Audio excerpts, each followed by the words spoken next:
Hey guys, it's Mandy. I also go by Mrs. ATX, the name of this channel. If you have not already checked out me and my fiance's channel together, it is ATX and as in the ampersand Tomahawk.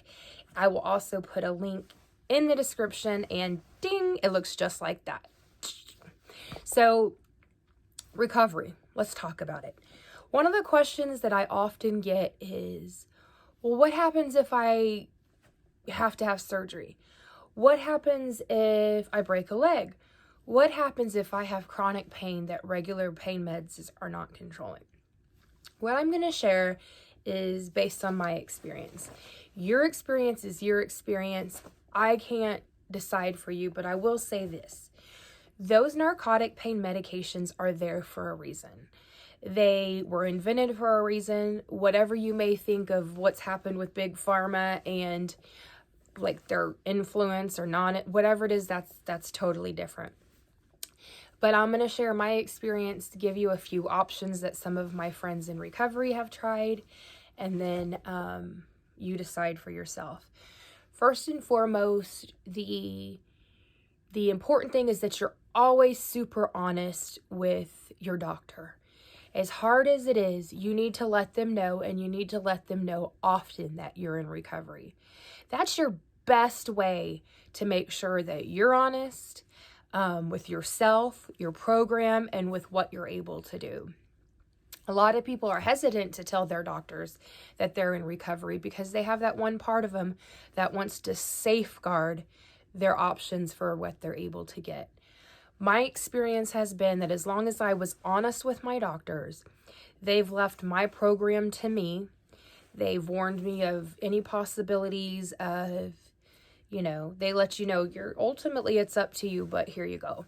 Having said that, things are these narcotics are much harder to get than they were even 5 years ago. So, let's talk about options.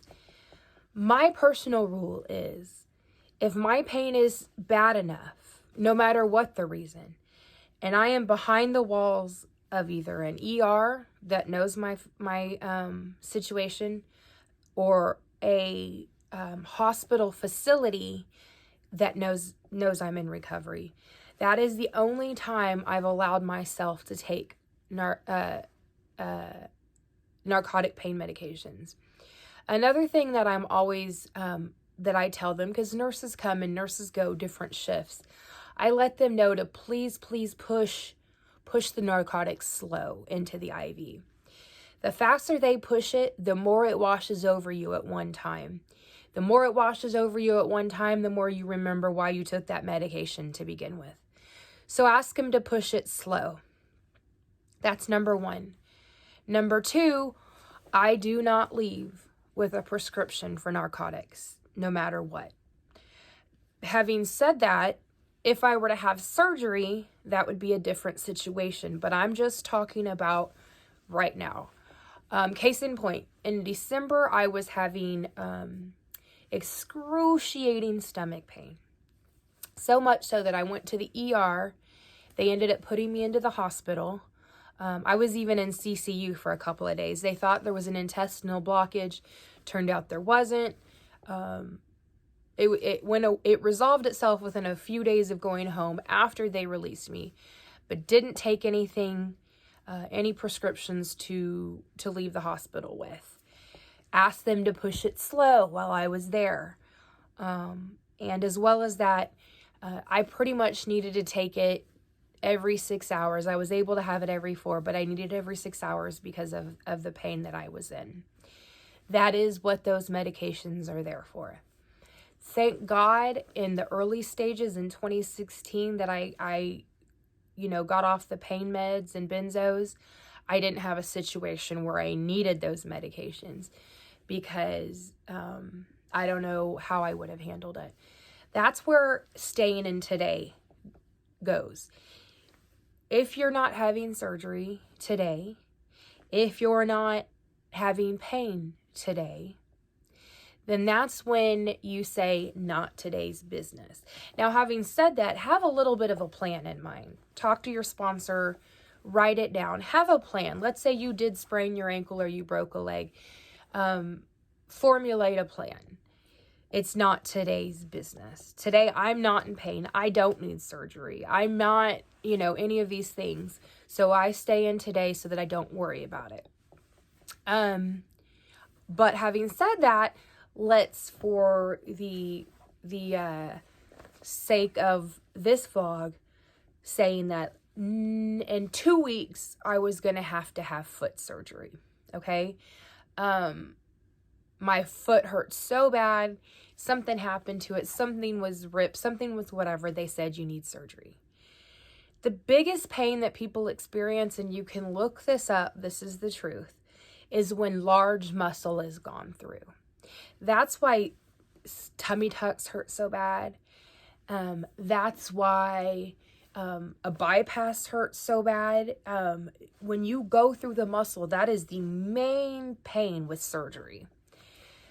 With orthopedic surgery, knee surgery, things like that, their main goal, their main purpose is to fix the problem that is causing the pain. So used to, you would go home with a huge prescription of Vicodin when you got a knee replacement. Again, I don't know anybody's pain with knee replacement. I'm not pretending to. But what orthopedic surgeons will say is they're repairing what was wrong. So let's go back to, I was having surgery on my foot. The orthopedic surgeon is repairing what was making my foot hurt. So they say, when you're in recovery in the hospital, whether it's outpatient, inpatient, whatever it is, they're managing your pain there. Sorry about that. When you go home, they're giving you a prescription to recover. Take the smallest amount possible. Nowadays, they're pretty much only giving you the smallest amount needed, and they will only usually give you one refill. Beyond that, they'll send you to pain management, and they won't handle it. So, in my case, I wouldn't leave with a prescription for a pain medication. The initial pain, 2 or 3 days, is the recovery for most general, like my foot. But you would keep the option. My thing would be no. I had an uncle who had hip replacement surgery, and he did not take pain medication in recovery in his IV, and he didn't go home with any because he took his recovery that seriously. He knew if he even had a taste of those narcotics, he would be off to the races, such that he was when he started. So there's that. So have a plan, follow the plan. One other thing that is a telltale sign your addiction's trying to talk to you is if you're already stressed, what kind of medication, how much of it, before you go in to have surgery. So if you're already like, my doctor is saying he's only going to do this, and I need this, I need oxycodone, hydrocodone won't work, and he's only going to give me, then you need to be cognizant, because that might be your addiction talking to you. Doctors aren't going to let you be in pain if you're open with them.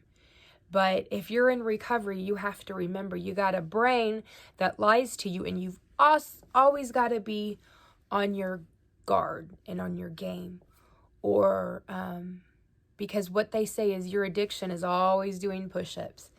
They say it more so like while you're in a meeting, your addiction and your alcoholism are doing push-ups in the parking lot just waiting for you to come out. I think that's a little macabre for me, but it works for some people. Let's talk about chronic pain and pain management. Again, that's between you and your doctor, okay? You and your doctor. But there is a schedule. I'm going to put it in here. It's a schedule that was made by, I think, a university of medications and types of medications that you can't take and medications that you can take. Safe ones, not safe ones. It's open to a little bit of debate, but I'm going to put the name right here. Make sure your doctors, all of them, have a copy of this medication list. And you'll find it useful even for you to look through before you even get prescribed anything. So that's kind of like covering surgeries and chronic pain. When you go to a pain clinic for chronic pain, just remember the CDC, the Centers for Disease Control, released their findings about 4 or 5 years ago now, that chronic pain, once you've been there for a while and they're treating, let's say, degeneration. I have disc degeneration. That's how I ended up at the pain clinic, and it manifested as TMJ. When you go to the pain clinic, well, the Centers for Disease Control, let me regroup. They released their findings that after a while, these pain clinics are only treating the addiction. They're not treating the pain. That chronic pain, ongoing, an ongoing prescription regimen is not treating the pain that you originally went in there for. You'll go into something called hyperanalgesia, analgesia. I'm going to try to put that in there. That's when your receptors are so off that they're no longer, those medications aren't able to effectively treat the pain because your receptors are gone haywire. And I'll put that in there. But pain clinics are there for a reason. People have pain that has affected their quality of life to the point that nothing else has worked, and that's where they go. And they take their medication as prescribed, and it works for them.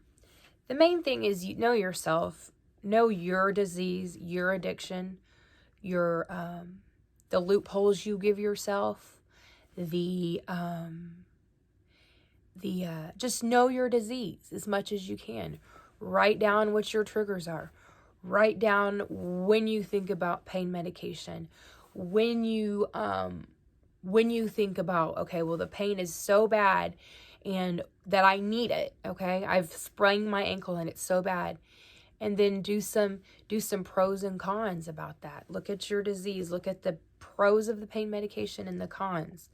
You might find out that the cons are way longer, if you're honest, and you'd rather take the Tylenol or the anti-inflammatories and just try to get by. It's come a long way. Medications are out there that are non-narcotic. We're not all the way there yet, but there's a lot of medications that are non-narcotic that work.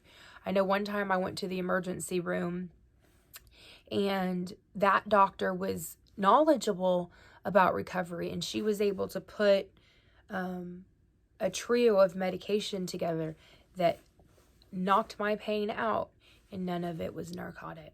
So there's that. Thank you guys for tuning in and watching me, and I'll put those things in here. I promise I'll remember. I'll put all the links.